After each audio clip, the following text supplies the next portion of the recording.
वो हड्डी, वो मच्छर, सेल्टोन, वो कुपोषित और भी पता नहीं किस किस नाम से लोग मुझे चिढ़ाते थे जब मेरा वेट बिलो 50 kg था। तो इसी के चलते मैंने थोड़ी टाइट टी शर्ट्स पहननी शुरू कर दी, जिससे मुझे लगा इनको पहनकर मैं थोड़ा हेल्दी लगूंगा। लेकिन हुआ इससे बिल्कुल उलट।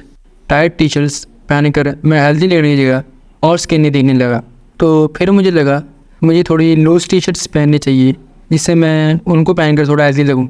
लेकिन फिर से ये डिसीज़न मेरे लिए गलत हो गया। लूज टी शर्ट्स पहनकर ऐसा लगता था जैसे किसी हैंगर में क्लोथ्स हैंग कर दिए हों।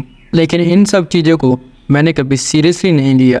लेकिन 2022 की स्टार्टिंग में मैंने अपने आप से एक प्रॉमिस किया कि इस ईयर मैं अपना वेट बढ़ाकर ही रहूँगा।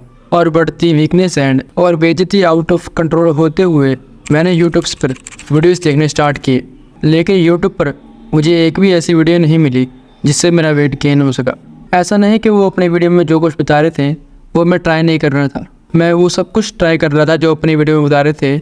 इवन मैं अपने आप से थोड़े एफर्ट डाल रहा था ताकि मेरा वेट गेन हो सके। But I did see any result. फिर मुझे बॉलीवुड एक्ट्रेस के बारे में पता लगा कि वो कैसे इतनी जल्दी अपना वेट बढ़ा लेते हैं। इवन उनका वेट ही गेन नहीं होता, इंस्टेंट उनकी ओवरऑल हेल्थ भी अच्छी होती है। बेसिकली वेट गेन होना इन 3 चीज़ों के ऊपर डिपेंड होता है: वर्कआउट, डाइट एंड रिकवरी। आप इनमें से एक स्किप करते हो तो आपका वेट गेन नहीं हो पाएगा। फिर आप बोलोगे भाई मैं कितना भी खा लूँ पर मेरा वेट ना गेन नहीं हो पाता। अगर आप इन तीनों स्टेप्स को अच्छे से फॉलो करते हो तो आपको आपके वेट के अंदर एक मेजर रिजल्ट देखने को मिलेगा। तो सबसे पहले बात करते हैं डाइट के ऊपर। आपके वजन को बढ़ाने के लिए आपको अपनी कैलोरीज को सरप्लस करना पड़ेगा। कैलोरी सरप्लस मतलब आपके खाने की क्वांटिटी को बढ़ाना।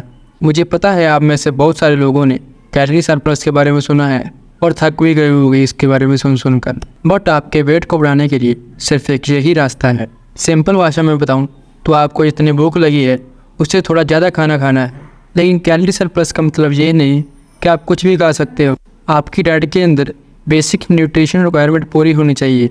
अगर आप fast food and fry foods खाकर जैसे पिज्ज़ा, बर्गर, मोमोस वगैरह इन सब चीज़ों को खाकर अपनी कैलोरीज को सरप्लस करोगे तो इससे आपके सिर्फ डर्टी फैट एंड तोंद आएगी। अगर आप ऐसे सोच रहे हो कि मैं बहुत लंबे समय से junk food and fry foods खा रहा हूँ लेकिन मेरे ना ही डर्टी फैट आया है एंड ना ही तोंद आया है, तो ज़्यादा खुश होने की ज़रूरत नहीं है।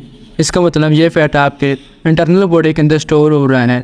अगर ऐसा हो रहा है तो आपकी एज तो 20 की होगी लेकिन आप लगोगे 30 साल के। तो इसीलिए इन सब चीज़ों को अवॉइड करें एंड अपनी डाइट में हेल्दी न्यूट्रिशन डाइट रिक्वायर कीजिए। और आप ब्रेकफास्ट में जो कुछ ले रहे हैं वो लेते रहिए और साथ ही में दलिया या ओट्स ऐड कीजिए। और लंच में भी कुछ ऐसा ही जो कुछ खा रहे हैं खाते रहिए और साथ में थोड़े राइस एंड सलाद जरूर ऐड कीजिए और भर भर कर खाइए। और खाने से पहले पानी मत पीना, नहीं तो ज़्यादा खा नहीं पाओगे। एंड डिनर में सैलड वगैरह ऐड मत करना क्योंकि डाइजेस्ट होने में प्रॉब्लम आती है। और अगर आपको पता लगाना है कि आपको दिन भर में कितनी कैलोरीज कंज्यूम करना चाहिए तो TDEE वेबसाइट पे जाकर अपनी एज, अपनी height and physical activity fill कर देना। फिर ये आपको उस हिसाब से बताएगा कि आपको दिन भर में कितनी कैलोरी कंज्यूम करनी चाहिए।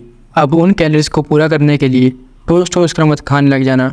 अपनी मील में 2 मील और ऐड कर लेना, जैसे ब्रेकफास्ट एंड लंच के बीच में, जिसमें आप स्नैक मील ले सकते हो जैसे bread and peanut butter.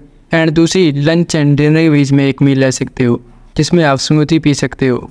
Smoothie में आप 1 गिलास दूध, 2 केले एंड 2 खजूर ले सकते हो। अब कैलोरीज तो पता चल गई। अब कैलोरीज को मेजर करके मत खाने लग जाना क्योंकि आपको कौन सा कोई बॉडी बिल्डर कॉम्पिटिशन करना है। आपको तो सिर्फ वेट गेन करना है, वो भी हेल्दी वे में। और एक बात और, खाना खाने के तुरंत बाद पानी मत पिए क्योंकि खाना खाने के तुरंत बाद पानी पीने से आपके पेट के अंदर जो खाने को पचाने वाला एंजाइम होता है वो कमज़ोर पड़ जाता है, जिससे आपका खाना डाइजेस्ट नहीं होगा। डाइजेस्ट नहीं होगा तो खाना आपके लगेगा नहीं और फिर आप कहोगे भाई मैं कितना भी खा लूँ पर मेरा वेट गेन ही नहीं होता। तो इसीलिए आपको खाना खाने के 1 घंटे बाद पानी पीना चाहिए। तो चलिए अब बढ़ते हैं वर्कआउट पे। जितना कैलोरीज को कंज्यूम करना ज़रूरी है उतना ही कैलोरीज को बर्न करना ज़रूरी है। क्योंकि अगर आप सिर्फ कैलोरीज को कंज्यूम करोगे और उसको बर्न नहीं करोगे तो आपके सिर्फ डर्टी फैट या तोंद आएगी। और हमको वेट गेन करना है एज अ मसल, ना कि एज अ फैट। तो इसीलिए आपको 1 वीक में एटलीस्ट 5 टाइम तो ज़रूर वर्कआउट करना चाहिए। अगर आप जिम जा सकते हो तो जिम में जाकर स्ट्रेंथ एक्सरसाइज कीजिए। और अगर आप घर पर वर्कआउट करते हो तो घर पे पुलअप्स, पुशअप्स एंड स्क्वाट्स जरूर लगाएं, जिससे वो कैलोरीज आपके फैट में नहीं आपके मसल मास में जाएगी। और ऐसा भी नहीं कि आप जिम जाकर 2-2 घंटे तक वर्कआउट करें। आपको अराउंड 45 to 1 आवर का वर्कआउट करना है। और अगर आप बहुत ज़्यादा कार्डियो करते हो तो आपको वो भी नहीं करना है, क्योंकि कार्डियो करने से आपकी बहुत ज़्यादा कैलोरी बर्न होती है, जिससे कि आप अंडरवेट हो सकते हो। अगर बहुत ज़रूरी है तो वीक में आप 1 या 2 ग्राम कर सकते हो। अब बढ़ते हैं हमारे नेक्स्ट स्टेप की ओर, रिकवरी। अगर आप वर्कआउट एंड डाइट अच्छे से कंज्यूम कर रहे हो और फिर भी आपका वेट नहीं बढ़ रहा, तो इसका मतलब कमी आपकी रिकवरी में है, क्योंकि रिकवरी में ही आपकी बॉडी को काया पे रखता है। तो इसीलिए आपको 7 से 8 घंटे की नींद लेनी चाहिए, जिससे आपकी बॉडी अच्छे से रिकवर हो पाए। और आप रात भर फ़ोन चलाते हो तो जिससे आप अंडरवेट हो सकते हो। एंड स्टडीज़ का तो यही मानना है, जो रात भर फ़ोन चलाते हैं उनका वेट गेन करना थोड़ा मुश्किल होता है।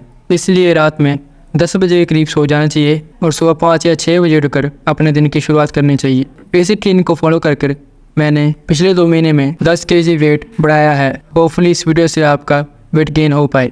और गाइस, तो चलिए यहीं पे एंड होता है हमारी आज की इस कमाल की वीडियो का। ये वीडियो अच्छी लगी हो तो वीडियो को लाइक कर देना, और चैनल पे पहली बार आए हो तो चैनल को सब्सक्राइब करके पास वाली बेल आइकन को भी प्रेस कर देना। मिलते हैं नेक्स्ट वीडियो में।